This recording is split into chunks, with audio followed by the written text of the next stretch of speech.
You're listening to the Energy is Love podcast. Going against the grain. Going against the grain. We've got like a professional podcast studio here. We do. When we moved to Tennessee, our house had a extra room that we've converted into our new podcast studio. And this was like a year ago almost, coming up on a year. But anyways, the room needed to be soundproofed. And we threw a bunch of things all on the walls and on the floor and on the ceiling and everything. It had a lovely echo. Right. And the last little like stronghold of land that needed to be soundproofed was right in front of the door. So anyways, that's not important to the podcast or to this episode. Thai yoga mat is repurposed as a soundproof tool. So this episode today, we're going to go on a journey of discussing what happens after you have awareness of something, meaning you're on a healing path, you're walking, you're exploring, you're discovering, you're doing shadow work, you have a realization of something that you can now see the correlating connected pieces of maybe why that trauma influenced and shaped your life this way, or how that program was eventually installed, or whatever the case may be. But the big question is, what do I do with that information? What's next? And this is all stemming from, we had a reel that we put out last week, and it was about the idea of everything that you're experiencing in your relationship today is in some way connected to the first 3 relationships that you navigate as a human. And when I say navigate, I mean, I guess that's an accurate way, right? I think so. Navigate works for me. But essentially, they're the first 3 relationships that you experience as a child. And those 3 relationships really shape and influence all other relationships moving forward. And those 3 relationships are the relationship that you have with your mother, the relationship that you have with your father, and then also their relationship together. And that's an important one, because you're looking at and recognizing and modeling whatever it is that you see between those 2 people. So their relationship is also going to shape and influence your future relationships, because you base a lot of what you do off of that model that you see, right? Yeah. So go ahead. I was going to say, let's speak to something like right off the bat, because if you didn't grow up in a home with your birth parents, or your parents weren't together, or you're like, your family didn't fit the so-called, what is it called, nuclear family? Is that what it is? If it didn't look like that, then you're thinking, oh, this doesn't apply to me. But just like right off the bat, yes, it does. Because you still, like, no matter what the role was in your life, whether you had a single parent, or you had same-sex parents, or you had adoptive parents, or many foster parents just coming through, it comes to the original, like, not having a relationship with either parent is a relationship. Not having them around, not having just so many different ways, right? That goes in, and the way that they feel about each other, whether they're together or not, how they spoke about that is their relationship together, whether you have no idea what it is because you don't know either of them, that still plays into a role. And you carry that into whatever parent dynamic was you were brought up with. So it still applies to you. It still fits. And like, just join us for the ride and listen in, because we're not speaking of nuclear families. Yeah, it really is. Those 3 relationships are pivotal and this isn't necessarily what we're talking about on the podcast. Yeah. This was just the impetus for this conversation, To because stay listening, it does apply to you. You're here on this earth, so it applies to you. this idea and the concept that those 3 relationships shape so much, it sparked a lot of stuff online. So a lot of people came back with like, okay, well, they see that. They recognize that maybe their parents had a terrible relationship, or they didn't have a relationship with one of their parents, or they think it's perfect. Or they think it's perfect. The perfect right? relationship. My parents had a perfect relationship, but my relationship isn't perfect right? today. Like, I don't have a good relationship, or I'm not even in a relationship because I can't be. There was nothing wrong in my family. My family was perfect. Why am I in this space? I mean, there were so many different comments that came from this, but a lot of what people would eventually get to, and a lot of people in the comments of this reel, and you can go to Facebook or Instagram or you can find it anywhere, but whatever it was, the big thing is like, well, now what? Yeah. So great. I recognize that these 3 relationships were influential and impacted me and have influenced and shaped how I moved through life and how I've moved through relationships. Now what? What do I do with that information? So that's what we're going to talk about today, is not just that specific question or topic, although we'll probably reference it a couple more times. But truthfully, when you're on this path of healing and you're looking at, all the different things that you have to in order to change and heal, suddenly you have new information. What do you do with that information? Right. So that's what we're going to talk about today, is when it applies to, especially when it applies to the healing journey and your continual path and evolution of trying to alter and change your past so that your future can be better. What do you do with this information once you get it? So that's what the podcast is all about today. We're starting right at the core, the ultimate core of when you became a being on this planet, however it looks. So we're going to the core of first breath. I want to talk a little bit about that, those 3 relationships as well. Yes. Because when it comes to relationships, we're not just talking about your romantic relationships, your partner, your marriage, your husband, wife, your spouse. Although that might be your primary relationship in your life, you're in relationship with everything and with everybody. So it's a bigger, broader scope of relationship as a whole is just you interacting with the world around you. You have a relationship not just with people, but you have a relationship with things. You have a relationship with society, with culture, with all of these things that you're in relation to. You have a relationship with nature, all of these things. You have a relationship with yourself. Exactly. Yeah. That's one of the really, really big key things that if we were going to do a follow-up reel to this is that is the core of all relationships as well, right? Those first 3, your mom, your dad, and their relationship together is directly influencing and shaping your relationship with yourself. Yeah. And so it's less about your relationship with other people and more about your relationship with yourself.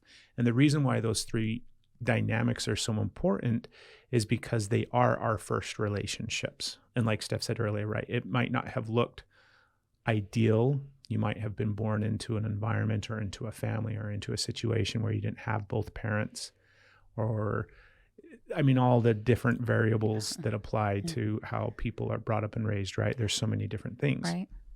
But the reason why those ones are so important is because and it's not even just, although society does place a lot of importance on those relationships, right? Your relationship with your parents, but from a evolutionary standpoint and from the standpoint of survival and safety, we're going to latch on and gravitate towards our parents and our caregivers simply because that's how we survive. Yes. So we base so much off of what we see and what we witness and what we interact and experience with those 2 people. And that then shapes and influences how we move through life and whether or not we feel safe, right, and whether or not we feel loved and all those kind of different things. Yeah. So that's why they're so pivotal and so important. And their relationship together, you witnessing and watching and observing that. And again, if your parents didn't have a relationship, that is going to shape and influence it. Immediately off the bat, that's going to give you some sort of program when it comes to relationships.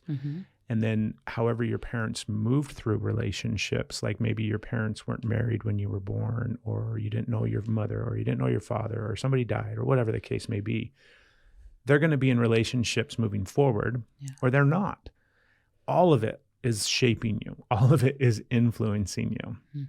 So then you have to try to, at some point, start to unpack all of that. And that's the impetus for this conversation is you have awareness of something, and we can just use this topic, right? So suddenly you recognize and realize, okay, I can see how those first 3 relationships have affected me in some ways. What do I do about that information now? What do I do with that information?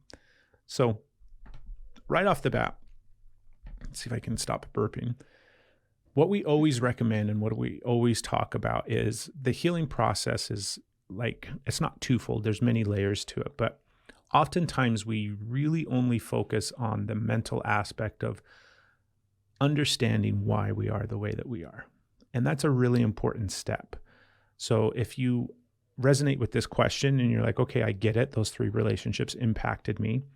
Then you get to spend a lot of time. And when I say a lot of time, it might be years and it might be a lifetime of really understanding why in how those things have shaped you.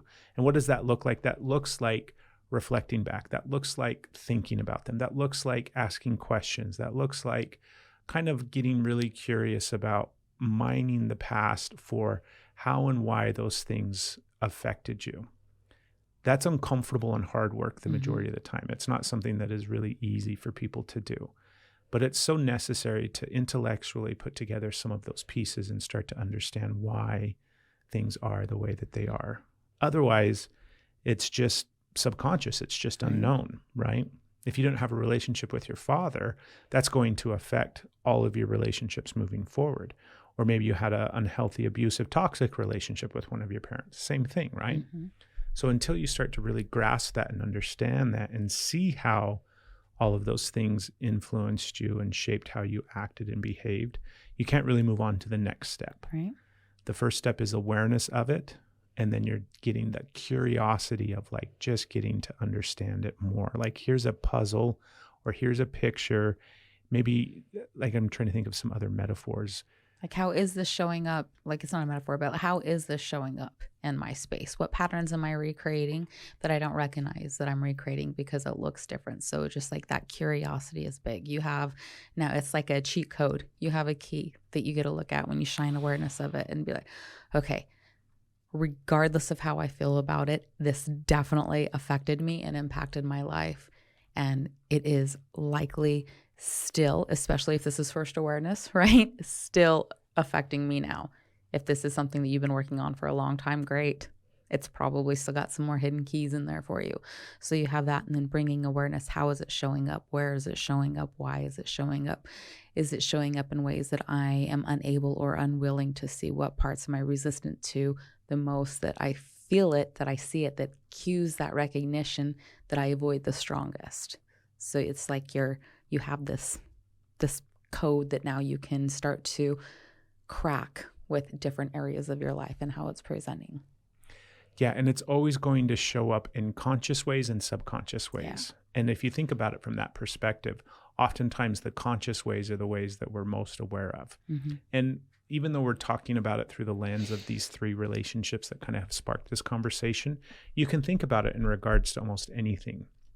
So like smoking, for example, we used to smoke, right? That was a coping mechanism that we had to deal with all sorts of different issues. And we can look back over the course of history and time of our own individual lives and see how smoking played a role and when we started smoking and why we smoked and all these kind of different nuances. Now, that's all great information to have and to put those pieces together. But then at some point we had to quit smoking, right? And it's the same thing where you can start to understand why you are the way that you are by understanding your past and putting those pieces together. And the things that stand out to you, like the conscious things, are great.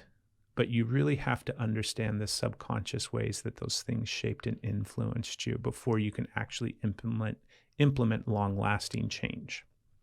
So for example, I'm trying to think of one in regards to this like relationship dynamic stuff, where it's like a subconscious thing that would, like, let's say your parents didn't really get along, but they stayed together. Like that was the case with my parents, where they stayed married for a long, long time for whatever reason, right? Essentially the story that I have is they stayed together for us, the kids, meaning. Yeah.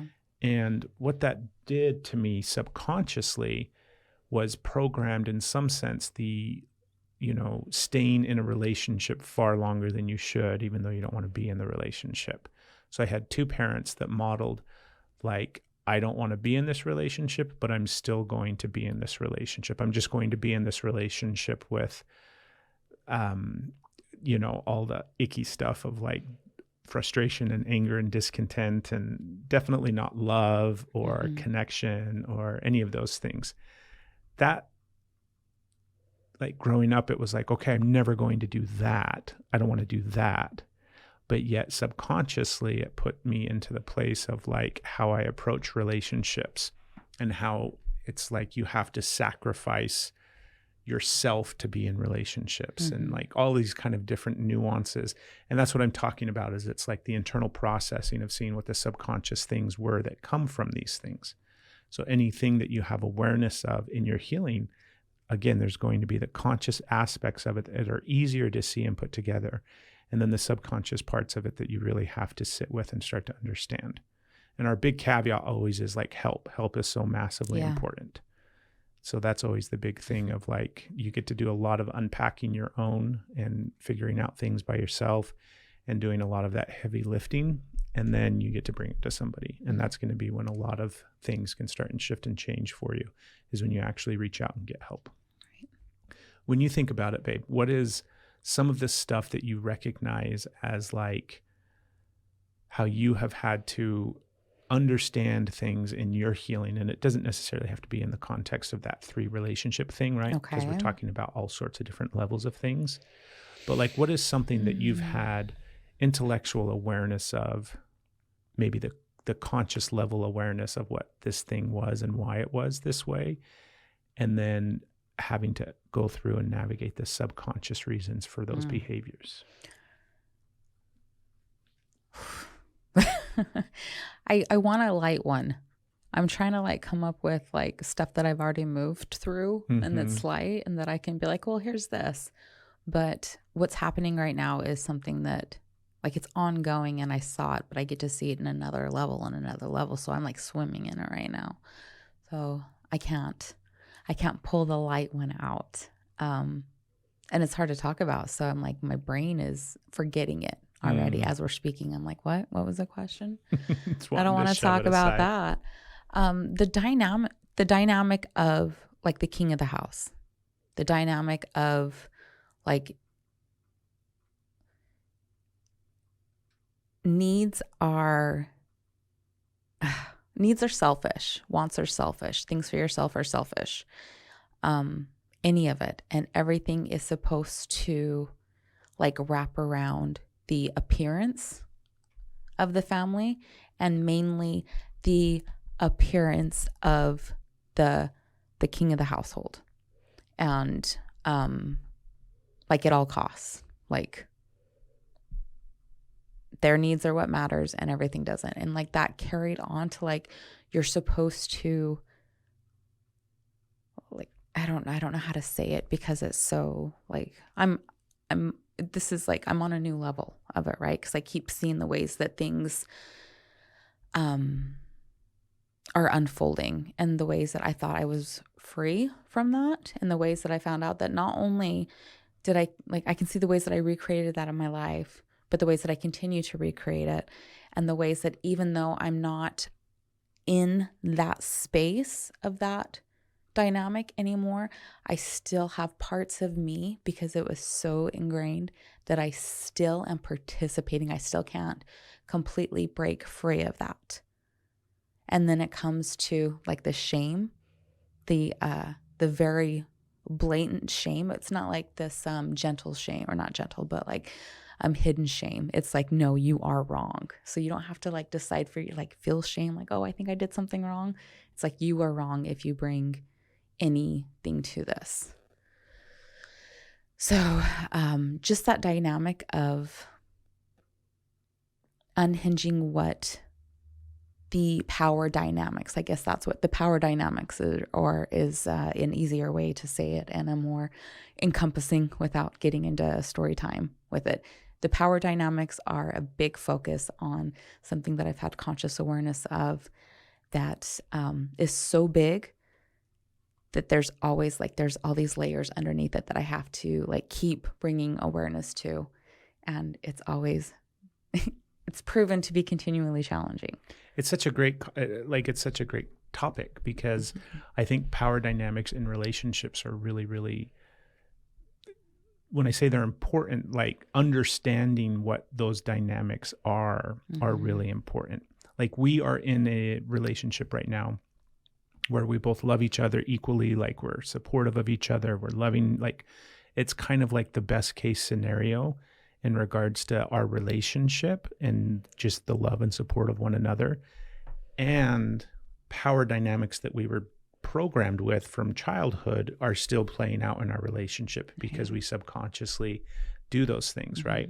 And we've healed a lot of the power dynamics. We've had awareness of them and like, woof, like move, and have stopped perpetuating them.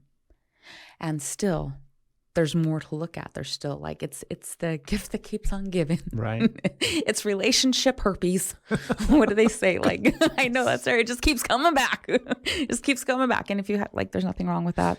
There's no shame. And STDs, STIs, it's, you know, but it's like, that's the point. It's like a reoccurring thing that you're always like, motherfucker, when it shows up. You're never like, oh, yay, I get to look at this again. What a joy. You're like, you just fucking ruined so much shit. So that's my relationship at this point in time with the power dynamics that keep coming up. So I have a lot of healing to do with it. What do you do? Like, what is your process at this point with that topic or with that dynamic? It depends on where you're at with it, right? Because there's so many different things. It's like that healing is done retrospectively thing. So when you've been in the thick of it and you've like seen you shed light and you're now in the healing stages where you're able to reflect back in positive ways, then the steps that you take, the way that you communicate, the choices that you make, you have more of an internal confidence within yourself to change those dynamics. And it goes both ways, whether you are the one with the power or the one without the power. And that's a very positive, negative way to describe it. It's a very binary way to describe it. But just for simplicity of this, that goes into account of both ways. When you've been the one that's been holding, you're looking at the ways that you can like healthily, like, oh, like I'm changing this dynamic. I'm changing the way that I'm showing up to this space. I'm changing the way that I'm interacting. I'm creating more space and more balance. And when you were the one that had a lack of it, for speak, then you're taking more assertion in your space. You're taking up more space. You're leveling the playing field by allowing your voice to be spoken and your needs to be validated and your space to be like warranted. And you step into the role more in a sense. And it works into this balance. But that's the yay part. That's the part where you're like, everything's okay. I'm really like feeling shitty about my reference that I used earlier. And I apologize if I was offensive. The herpes reference? Yeah. I'm sitting here and I can't get past it now. I'm like, that was such a shitty thing to say. And I really hope I didn't offend anybody. And I'm like deeply sorry if I did. Because I say that laughing because that's one of my coping mechanisms. I laugh when I'm nervous and uncomfortable and feel bad. It really works well to show, genuine authenticity when I'm like, sorry, just because I'm so fucking scared right now. I'm so nervous. So I'm going to try to refrain from using that. But back to it, when you are in a storm of it, like a trauma storm of it, of when you have this new awareness and you're not only looking at dynamics that you didn't see that the other person was a part of, but you're looking at your actions, and your inactions are actions. So you're like really like getting that new level of that power dynamic that is just shredding you. You have to like it is such like you're putting down your tools for a moment and you are it's like critical care. Like you are taking care of the wounds right now because it is like a bleeding out. So you are trying to watch your sleep. You are trying to watch what you eat. You are trying to wrap up in blanket. You're trying to go for like just little things that basically surround moving, like continuing on with your life. And sometimes that looks like wrapping up in the couch and doing nothing. Sometimes that looks like binging a bunch of food or Better Call Saul in a week, right? Sometimes it looks like a complete retreat, a complete like isolation because your body needs to isolate in that moment.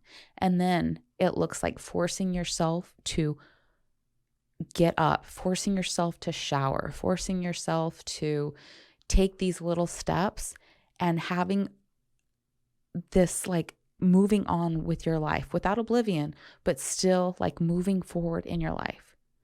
And then you face another aspect of like, you don't feel good enough. Like you don't feel like you have the right to move on. You feel like you should be swimming in misery and pain and just like really like punishment for yourself. So you're like, who the hell are you to move on with your life? and to continue to notice the colors of the leaves changing and feel the sun on your skin. Who are you to do that? And you have to be like, and still do that. And that takes up, that can, depending on where you are in the process, that can take up every ounce of strength that you have. Every ounce, your 100% effort, giving everything you have, can be like one of our favorite go-tos is brushing your teeth in the morning, getting out of bed and brushing your teeth, or at least at some point in the day, brushing your teeth. And then being like, I did that, and allowing yourself to like slowly start to heal, to get to the part where you're making those choices, where you're creating healthy boundaries, not only for other people in your life, but healthy boundaries. How did I say that wrong? Creating healthy boundaries for yourself. It's always healthy boundaries for yourself, but it's what you're willing to accept into your space, and also what you're willing to show up as. Meaning, like, you're not breaking your boundaries by betraying what you've agreed to show up as. You're holding yourself accountable. You're like, I don't agree with the way that I behaved. I'm not going to behave like that. So I've now created a new boundary for myself for how I'm going to show up.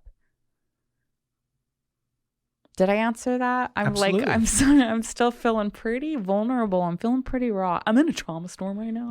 So I'm like super, super raw, and saying this is like really hard because I'm legit struggling with the shame of one foot in front of the other. I'm struggling with the shame of the fact that I keep pushing forward. And I'm like, I have to hold myself gently and lovingly and be like, I'm still worthy to push forward.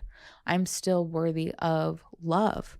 I'm still worthy of continuing on with my life.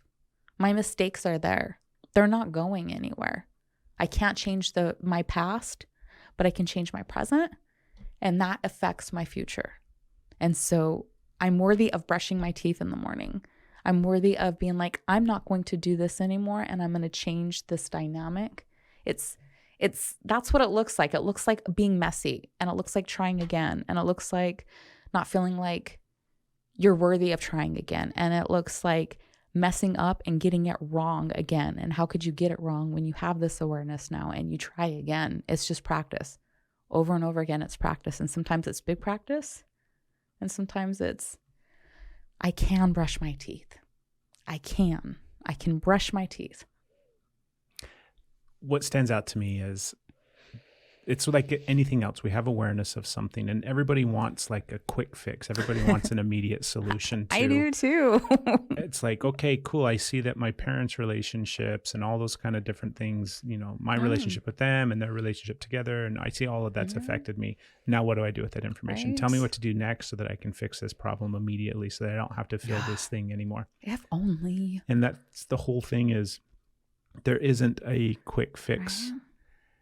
I mean, truthfully, the quick fix is you're worthy of love, like not just love, but unconditional love. You're worthy of unconditional love. And the reality is your resistance to things is the issue. So it's, if you can accept that you're worthy of unconditional love and then just not resist anything or pull anything, like that's the fix. So just do that, and then all of these problems go away. But for everybody else that's not like a Buddha or Jesus or some enlightened, spiritual teacher, what you then have to do is sit with this thing for a really, really long time. And this thing is going to continually show you stuff. It's going to reveal different parts. So you're going to sit with it when you're stuck in traffic and you're thinking about it. You're going to sit with it when it's showing up in your dreams. You're going to sit with it when you're lost in conversation at the dinner table and your mind starts ruminating on this thing. You're going to sit with it more and more and more. And then you have to consciously set aside time to sit with it. Yeah. So it's going to be happening in the background. You're going to be processing information and new revelations that come from these experiences. Again, we're referring to like, you have an awareness on your healing journey. Now, what do I do next with that awareness? You now have to sit with it. And there's almost like a healing, like quote unquote healing journey, but there's a process of what happens when you sit with these things as they start to uncover and reveal more and more and more. Eventually, you're going to have to go back and sit with the part of you that experienced that thing. You're going to have to sit with a part of yourself that was really maybe firstly impacted, meaning if it was a traumatic experience that then had ramifications moving forward, ideally you'll go back to that first moment where that first impact was. And you're going to sit with that version of yourself from a place that you're at today with all your awareness and all your insight and all your knowledge. And you're going to go back and sit. And oftentimes it's sitting with an inner child version of you. It's sitting with a younger version of yourself. And you're just sitting there literally with like open arms, willing to listen, willing to hear what they have to say, willing to sit with them through the emotion of what they're experiencing, and just reminding them that they're loved. Because you're not problem solving anything in those moments. You're healing the wounded part of you that experienced it.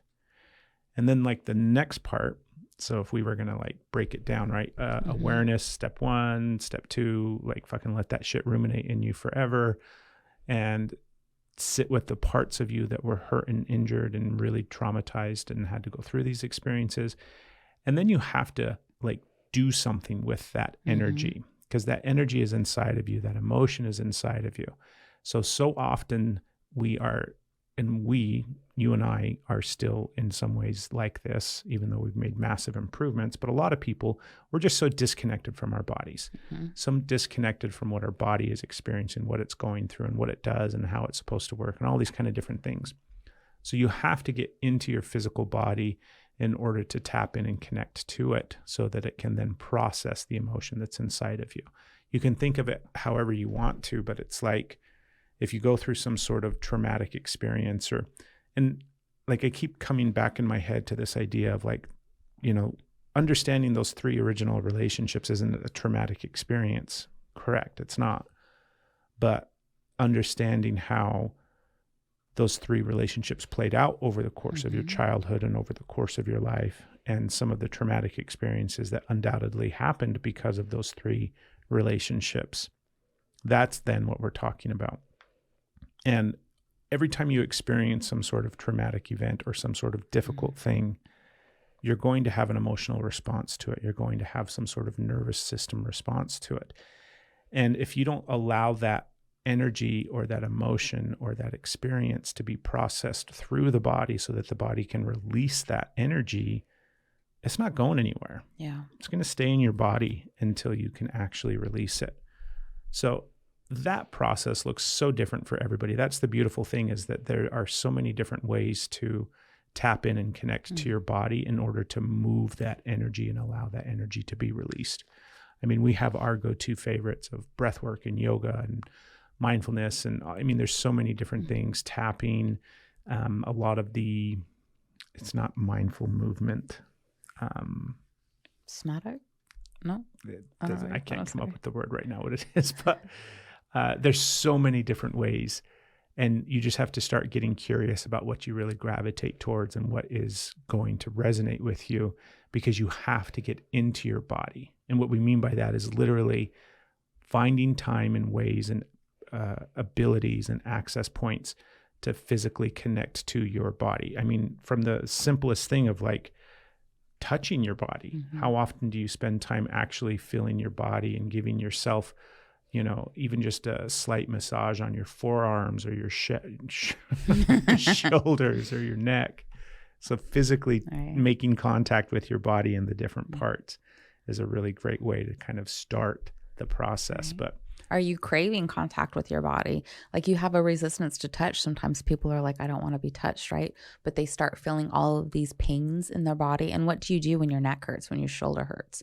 You instinctively go towards it. You're touching it, you're rubbing it, you're trying to push on the things. You're like, oh, it hurts here. So sometimes that pain point in your body is also like when you physically touch, your body is like naturally trying to release these tension, trying to release this pain, trying to release this energy, this emotion that's coming into that space. And this process, your body telling you touch. Like every time somebody's like, okay, what do I do next? Like that's the next part. The next part is you get to heal that over the course of your lifetime by feeling it, sitting with that part of you, having a new level of awareness, new understanding, sitting with that part of you, feeling it, allowing it to be processed through your body, anger, sadness, grief, joy, all the entire like spectrum of emotions that we have the capacity to tap in and feel, they're going to come up over the course of you healing this thing. What not to do is ignore and move on. So like if you really have an awareness of something that's taken place in your past and you're like, oh, that sucked and that definitely left a mark on me, I'm just never going to look at that again. Or like, I don't have time right now. I don't have time for this. Right. I don't have I time don't for have this. time to do this right now. I say that. I don't have time for this. Yeah. There's a lot of times where it's like, we don't have time to get into this emotion. Right. This fucking tidal wave of emotion that we're going to have to process because of this one thing is going to take the next 3 days. How many times do you So we're just not create gonna do other it. things to validate your I don't have time for this? Right. To Like not feel. there's some fires over here that I have to take care of first before I can go to this. Now, sometimes there's some very valid things. Like, right, something happens, there's an accident, there's like so many things. You're like, absolutely, like take care of whatever. I'm not going to give a bunch of examples. We're all like adults listening to this. We can figure that out. But there's valid ones. But also, like, where are you creating these fires that you're labeling? Like, nope, this is a valid thing. I don't have time because of this, and this. I do that. Mm-hmm. I do that. I create a shitstorm to stop me from looking at the real, like, overflowing out house over there. Exactly. And so like that becomes the work, is recognizing, oh, I have awareness that this thing has taken place. I need to actually look at it and sit with it and hear its story. I need to hear what it has to tell me. I need to hear, like, it's literally like it will take you on a journey and down the path of why it happened and how it happened and what it felt like for you. And you'll understand like why your parents maybe were the way that they are. You'll understand how that one experience then shaped the next 5 experiences that you had, right? Like all of that information starts to be absorbed into your body as you're sitting with it and processing it and thinking about it. And again, you have to move it from the body. You have to get connected to your body. You have to allow the body to do what it's designed to do, which is to feel and process sensory information from the environment around you. Emotion is that. Feelings are that. Just as smell, sight, see, our bodies are designed to collect information and get interpreted through all of these different senses. And that's the key. Like, that is the solution. That is the fix. Now, depending upon the issue, depending upon, the trauma, depending upon the experience that you had, that process might take a lifetime. That process might take 6 months. You might be able to have awareness of something and be like, oh my gosh, I can totally let that one go. Like, I see all the interconnected pieces. That does happen. I can feel some sadness. I can feel some grief. I can process that one in an afternoon, and then it's kind of gone. It's out of my space. Right. And it might pop up later on, and you might have some new little bit of understanding, but it's not the type of stuff that takes you out anymore. Right. It's not the thing that you're like avoiding and you're like, well, I just don't have time to deal with that. Right. You mean your childhood trauma? You're like, yeah, I ain't got time for that. We also set ourselves up with those kind of results because sometimes that does happen. And when that happens, we're like, well, every other one needs to happen like that. Right. I just think about it, forget it. Like otherwise I'm just wallowing in it. Yeah. I'm just wallowing. So you like judge yourself based off of that, of being able just to push it out of the way. Yeah. We're always going to judge ourselves like off of the best version of us that we think we are. And then also off of the smoothest trip, like the smoothest experience, right? Like if we go on vacation and it's just an amazing vacation where everything went really, really smoothly, that then now sets the bar for every other vacation. Right? This is what it's supposed to look like. Right. This is what it's supposed to feel like. We did it right. Everybody, we've got to do it right again. Yeah. We have to do it right. And your healing is going to look different every single time, even if it's something that you've experienced and processed before. You're going to be processing it differently because you're a different person. It's going to be bringing up new things for you to feel and process. Hence, it's going to be a different experience. And your experience is always going to look different than my experience. Right. We have be in the same exact moment, spend the same exact, we'll say 2 hours together, where it's just like we would describe, but you come away saying it's one way, like your experience was one and mine was another, and they can sound like 2 very different experiences when we were in the same. So it's like really also validating that part of it, not thinking, oh, I'm supposed to think like this. I'm supposed to look at it this way. Or, oh, even like I'm supposed to be like validating where you are to sit with that feeling and allow it to process and come through. Yeah. And there's a lot of people that don't want to do that. Mm-hmm. They don't want to do the work involved with healing. And that's fine. Like, truthfully, that's a big you don't have to. That's a big okay. Like, you get to do it that way. Yeah. You don't have to go through and heal these things. Now, does that mean you're going to have a terrible, miserable life and you're never going to be in a happy relationship? It might. But truthfully, you can live a perfectly fine, happy life, one where you're, happy and you can have good relations. Like, all of these things can totally happen. You don't have to go back and process and sit through all of your shit. You just don't. But if it continually shows up and it's continually affecting your life in a negative way and creating turmoil and distress in your life internally within yourself and your relationships, then this is the solution. You have to go through the process of identifying it. You have to have awareness of it. You have to sit with that part of you. You have to allow it to be like experienced and for the story to unfold. And then you have to move your body through that process as well. Yeah. And if you decide that that's not for you and you don't want to do it, it doesn't, like, you absolutely get the right for that. But there's the other aspect too, where the people that are in your life, if it is negatively affecting this, they get to choose whether or not they want to continue with that relationship. So I guess what I'm saying on that is, like, you don't have to do it, but you also can't demand that other people stay in your space and accept that you're not willing to do it. Like, they get to get to make their choices and be like, actually, this isn't going to work for me. You don't have to change, but I don't have to continue participating. You don't have to look at it, but I get to make different choices for the rest of my life now. It's that adage of, like, you made your bed, now you get to sleep in it, right? Like, if you decide that you're not going to heal this stuff and therefore you're going to behave in this way moving forward in your life, then that's fine. But like you said, right? People get to decide if they're going to continue, if they want to continue the journey with you. They want to be in that relationship continually with you. So oftentimes it ends up resulting in eventually having to face it. Like, what you put off today is going to show up tomorrow, right? What you're unwilling to sit with and heal and process and give your time and energy to today, it's patient. It's not going anywhere. Right. It'll show itself again. Like, that's the beauty of, like, karma. It will be here next time. And the next time after that, it will hang around until you decide that you actually want to heal it and you want to feel it and you want to address it. So I wish there was some amazingly fast way. Maybe there is. Maybe it's like a combination of acid and ketamine and psilocybin. But while you're in an ayahuasca ceremony, I don't know. Be guided. Be guided. Don't do all that on your own.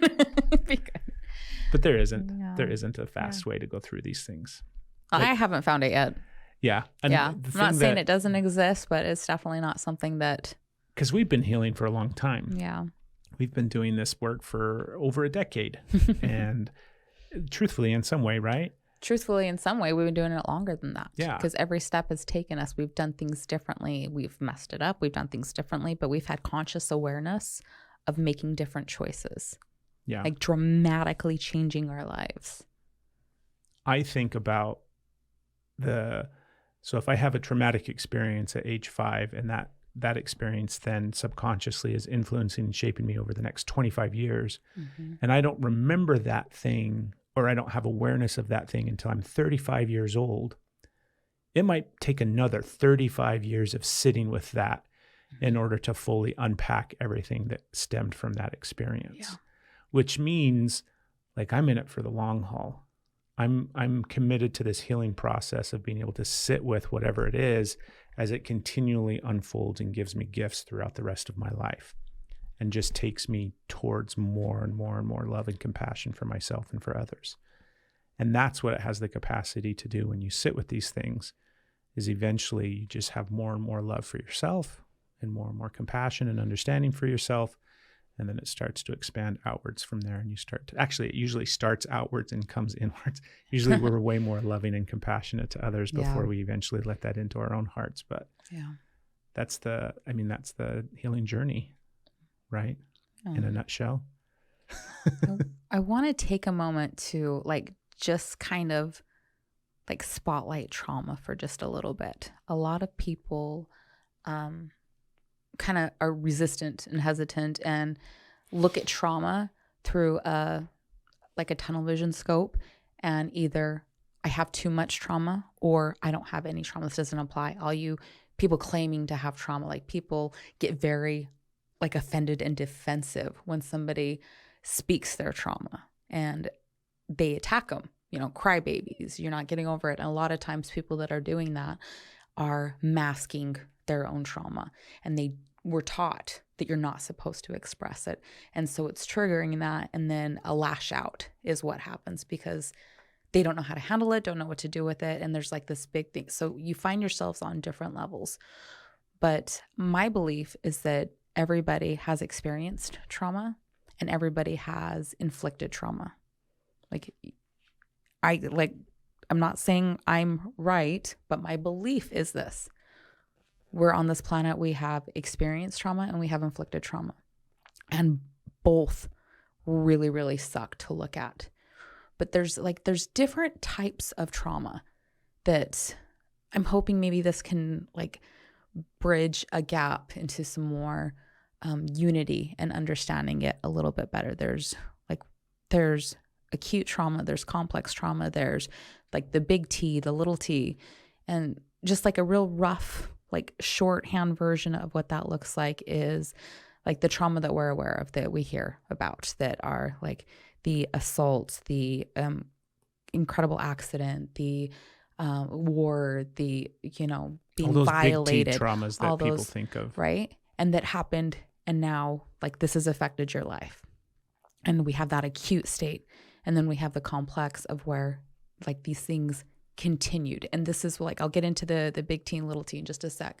But the complex is the reoccurring, right? It's continued to happen. It wasn't a single event. It was a multitude of events, many, many events. It happened over an extended period of time. It happened over, however. So we have these things that are like here, and then these things that happen for a long time. And we talked a lot about CPTSD on another episode that you can go listen to.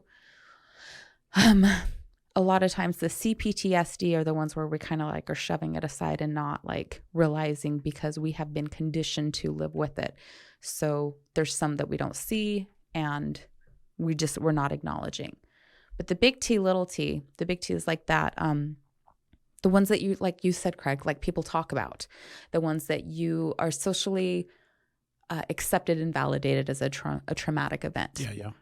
And the little t's are the ones that go under the radar that people don't associate with trauma. It's the inactivity, it's the abandonment, it's the neglect, it's silent treatment, the withholding of love, it's the things that are like the mental, like sly behind the scenes. And it's not just manipulation or narcissistic, which is also an aspect of it, but it's also people that are in trauma, that are like CPTSD, that then aren't able to show up no matter how much they wanted to, that aren't able to provide like adequate, that's a hard word for me right now, like the compassion, being present in relationships, being present with your kids. And that is like, if you had a parent like that, that was causing little, the little t, the little traumas to you. And if you are a parent with trauma, then there's the inflicting part, because not being able to be present with your kids, not being that, you are inflicting that. So trauma isn't just what is done. Trauma is also what wasn't done. Trauma isn't just what you got. Trauma is also what you didn't get, the receiving, all of that. And that comes into an ongoing over time of whether we're talking about acute event or whether we're talking about that complex that keeps going, and it all intertwines. And that's why my belief is that everybody has experienced some form of trauma and everybody's inflicted some form of trauma, because we are in a world where like that. It's just not like, oh, the world nowadays. Like it's always like, It's always been that way. There's been something that has come on because we are conscious beings. We are connected to, like, it's not just like the lizard brain of like eating, survival, and moving on, and then we shake it off. Like we're processing, we're storing it in our bodies, and we're trying to figure out how to move. And maybe there's times where we don't have time to process because we're in such a chaotic environment. So the only thing to do is store it in our bodies. And then when we come out of that chaotic environment, our bodies don't know. Our bodies don't know that now it's time to process all this trauma. Now it's time. It takes usually a downward spiral of events before you're like, I'm ready to really look at this. So when we look at trauma with that aspect, we're all in it together. We've all been experienced of it, whether receiving, giving. My belief is both. So we can look at it with compassion, and other people that are experiencing it with compassion, we can give some compassion to ourselves. And if we're so resistant and thinking like, why aren't you just over it already? That's a really good indication that what am I not willing to love myself? What was so much? What is in me that I couldn't give that to? So bringing awareness to that. And that's just kind of like a little side note that I wanted to give around trauma, because so many people just really like resistant to that, or so much they're not resistant to it, but like, I cannot possibly deal with all of that shit that I have experienced. I think you're totally right. I think that we both give and receive, right? We're also the ones responsible for other people's hurts, as well as we're the victim. And I think the healing process, we spend a big chunk of time healing the experiences that we had where we were the victim, where we were the ones that experienced the negative whatever, right? And that's a big chunk of what healing is being able to witness, experience, process, see all of those things like we talked about earlier, where you were the victim of whatever it was, right? Both big and little. And then I think there's another level of healing that can come afterwards, and it doesn't necessarily come afterwards for a lot of people, because it then is taking a look at the times that you were the person causing the pain. Yeah. It's taking a look at the times where you were the one creating the trauma. And then it's really allowing the same level of love and compassion that you have for like that wounded part of you that needed it during the traumatized moments, to that part of you that was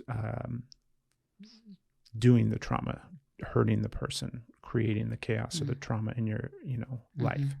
Because that person needs just as much love as the wounded part as well.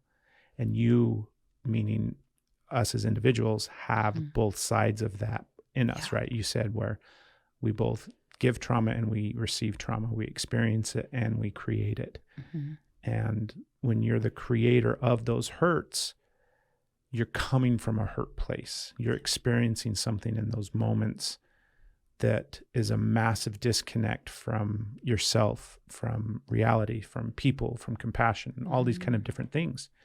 And some people, I mean, like I said, that level of healing, it feels like it's almost like a completely different game in a sense, where like we can all recognize how we need to love ourselves through the pains that we've suffered and experienced. But then can we love ourselves when we were the ones doing all of those things? That one's a little bit harder. That one's a lot harder. Harder to do, but it's really important, I think, in order to fully experience that healing that comes. Yeah. So I think we've talked about it. I think we've done a lot of, it's, I wish that there was a quick fix, right? Every time somebody responds on one of those reels, they're like, well, what do I do now? What's next? How do I fix this? Well, strap in, because if this is the first awareness of something, you are beginning a journey of the next 16 lifetimes of trying to heal this thing. I do have some starts for that journey. Do you? I do have some starts that I think. Community. If you are able to like have a therapist, if you are able to have a coach, if you have access to that, go forth with it. If you have that ability, take the opportunity. There's so many other, like right now, if you're listening to the podcast, that's part of it. So there's free, there's ranging from paying and for getting it free. There's podcasts, there's social media accounts. There's so many like YouTube accounts. There's so many free resources out there, your local library. And I don't know if it's like, I think you might have to have a home address for your local library. So that might not be accessible to everybody. I'm not sure on that one, but there's so many free resources out there. Community support groups that are free that you can like start with. You're just getting curious. You're getting more information. And then like the social media, like, right, there's support groups on there where you're talking with other people that have experienced. Social media is big enough. And there's so many different avenues like Facebook, Instagram, TikTok, all the things that you are likely to find a community that you will resonate with, that you will absolutely resonate. And those ones are usually free. And so you're starting by building that. You're not going through it alone. And then you get to take it, like there's like memberships where you're having like a more inclusive, where you're having like Zoom calls. There are resources that go from free to you're spending a lot of money to get that connect. Like you fit somewhere on that spectrum, and start reaching out and not going through it alone.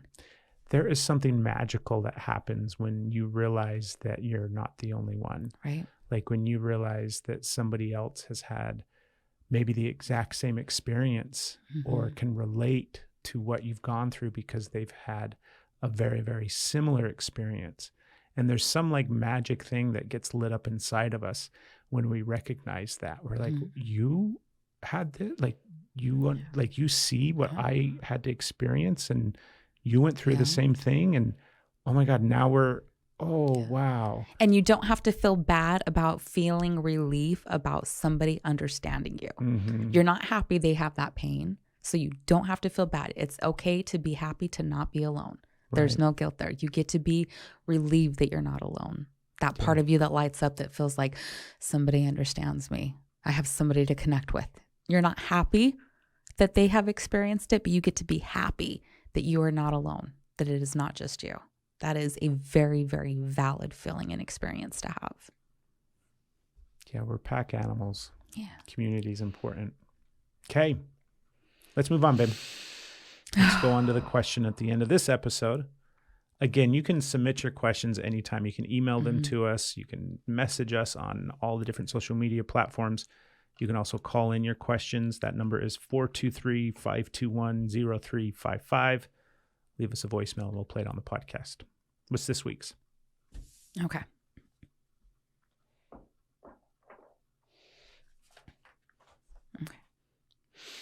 I've carried this crushing shame for what feels like a lifetime. It's not even mine, but it's wrapped around me so tightly that I can hardly breathe. I've written endlessly about it, pouring my heart out onto pages, hoping to shed this relentless weight that's constantly whispering, "You're not good enough. Who do you think you are?" I've worked tirelessly, Tammy, I'm trying. I've worked tirelessly to shake it off, but it clings to me like an unbreakable chain, keeping me tethered to the past I ache to leave behind. I long to release it, to connect with my body, not just in my thoughts, but the chasm between the two feels insurmountable. I figured it out on paper, but how do I bridge that gap and truly begin to heal and transform my life? Wow. So shame, right? How do you let go of the shame? Carried this crushing shame for what feels like a lifetime. She knows it's not even mine. I've thought about this recently when it comes to shame, and I think it applies. Shame to me is like that game when we were growing up, hot potato. Like it's this. Oh. Shame is this thing that when it gets thrown at you, you catch it, and then it's like, oh my God, what do I do with this thing? And it's like hot potato. I have to get rid of it. I have to get rid of it. I have to get rid of this shame. Toss it to somebody else. Right? And we toss it off to somebody else, and then it becomes their shame to carry. And you might carry your shame for a year, or you might carry your shame for a lifetime until you either let it go. Like if you think about it from that metaphor or whatever it's called, Why can't I talk? I don't know. I'm dying. You're over doing so here. good. That's a really good analogy. I haven't seen it that way.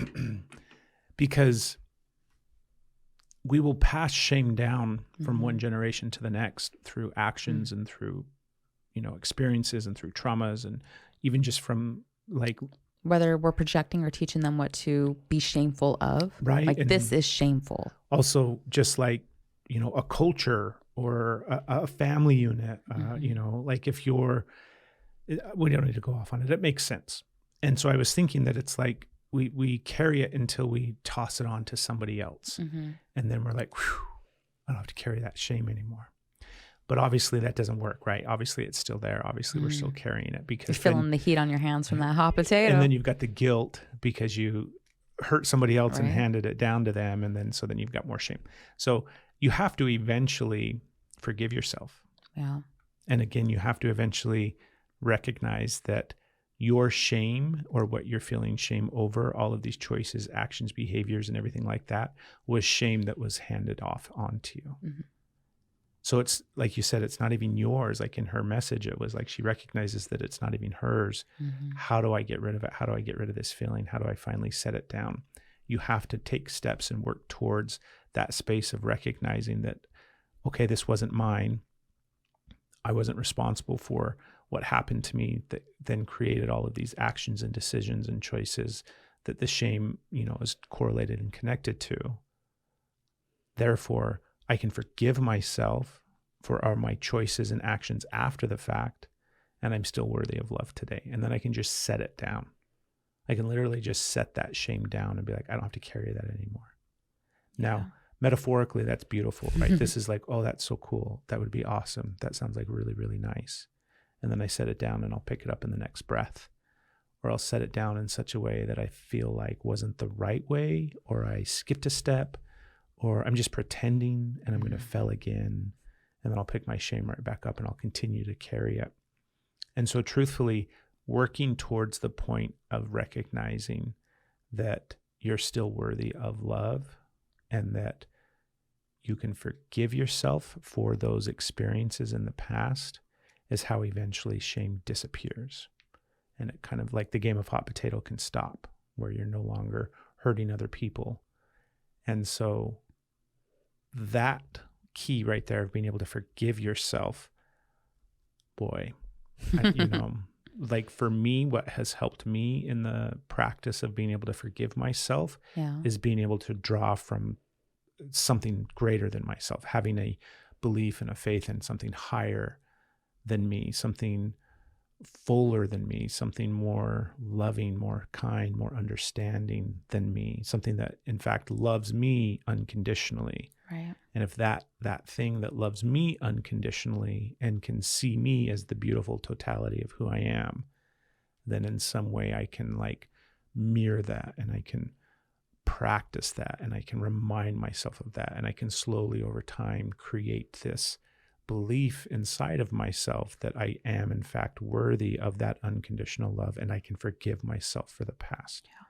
So that might be the key for you, right?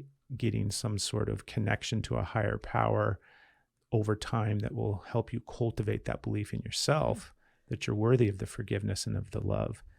But I would definitely say that if you make that the focal point rather than how do I get rid of this shame, the key to getting rid of shame is being able to forgive yourself. So now I can focus on how do I learn how to forgive myself. Yeah. So now I'm not hyper focused on the shame. I'm focused on how do I learn how to forgive myself? What does that process look like? Go. Now I can get super curious about what it means to forgive myself and what would it feel like to forgive myself? Yes. So shifting the focus away from... Does it make you a little uncomfortable? That's okay. That's where growth happens. Right. Away like, from the shame. I'm supposed to forgive myself? Hold up. Yeah.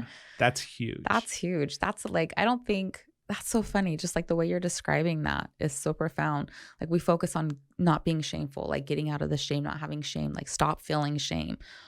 But in order to do that is like, gotta forgive yourself. I have to get curious about actually forgiving myself. Mm-hmm. Even because getting to the point in the process of healing shame and recognizing that it wasn't yours, like recognizing that this was like thrown on to me. This was given to me in such a way, and recognizing that it's not even my shame anymore at this point. I'm carrying the shame for something else or for someone else. That's a huge step in the healing process as well. And you have to get to that spot before you can say, oh, wait a minute, I can forgive myself. And it's like we were talking about earlier, was oftentimes it comes from the outside in. So you'll get to the point where you can forgive others probably before you get to the point where you can forgive yourself. And that's okay. Like if that's your journey with it, that's okay. And if you're going in the opposite direction where you're learning how to forgive yourself first and then being able to go out and forgive others, or maybe you're doing all of it simultaneously. That's probably the reality. But I think that's the key to shame, is getting to that spot of being able to just forgive yourself. Yeah, absolutely. Yeah. I love Practice is our biggest, like, whenever I feel like somehow out of the ether of space and time, I was implanted with this idea that, like, it's not failing. You're not failing at life. You're not doing anything wrong. It's not a matter of failure. It's a matter of practice. You're just practicing all of these different things, practicing riding a bike, practicing tying your shoes, practicing walking. And when practicing taking a drink of water without choking on it. Like some of us are really bad at that. It takes a lot of practice, but our brain is programmed. It has like a clear definition of what failure is and what failure feels like, and how to like judge and criticize and avoid failure. And then practice. Oh, yeah, everybody's got to practice things. Like, we don't expect anybody to be able to do anything right the very first time. We fully account for the fact that practice takes practice and it takes time, and you're going to make mistakes. So it suddenly frees up this idea that you have to do things perfectly, and how I think it relates to this idea of shame or being able to forgive yourself. Learning how to forgive yourself takes a lot of practice, and it's going to be a progressive journey over and over and over and over and over again. And my big thing that I would say, like, if you want a place to practice or to lean into how do I start forgiving myself, it's always starting with the really small things. Yeah. It's always starting with the really tiny things. Like, how often do you and I both do this thing where we mess up cooking dinner? Right? We burned the chicken a little bit, or I made something recently where I put way too much seasoning in it, and I'm like, this is going to be fine. We're just going to eat this food. And we get all frustrated and upset at ourselves and have all of this shame and remorse and guilt because we just made a mistake of, preparing food for the family. And it's like, oh, you can just forgive yourself. Like, that's a little space where you get to practice, because it's not the end of the world. It's not, everybody, maybe we just throw dinner out and we order pizza, right? And you can forgive yourself in those small little moments. And if you can continually practice, you can even have fun with like making a mistake on purpose. So then you can then practice forgiving yourself, right? I'm going to accidentally, spill. Oh, I just spilled and now I have to clean it up. But that's okay, because I'm human and I make mistakes. Like, that's a silly example, but you get the idea of like learning how to practice in these small ways of forgiving yourself is going to really help when you come up against all of the shame shit, all the stuff that you've been holding on to for 40 years. Yeah. Right? All of that stuff is going to take some really heavy lifting to be able to forgive yourself. And of course, it's like anything else. The more you practice it, the better you get. The more you practice forgiving yourself, the easier it's going to become. So you can actually start lifting some of those heavy things off of you and not have to carry that guilt and shame anymore. Yeah. So that's a great question. Yeah. I'm going to give it a crack. Just a little bit. Like you said something that really stood out, was longing to release it, to connect with it in your body, not just in your thoughts. Like, you have it figured out on paper. And I think you answered like a really big key for yourself in there of connecting with your body.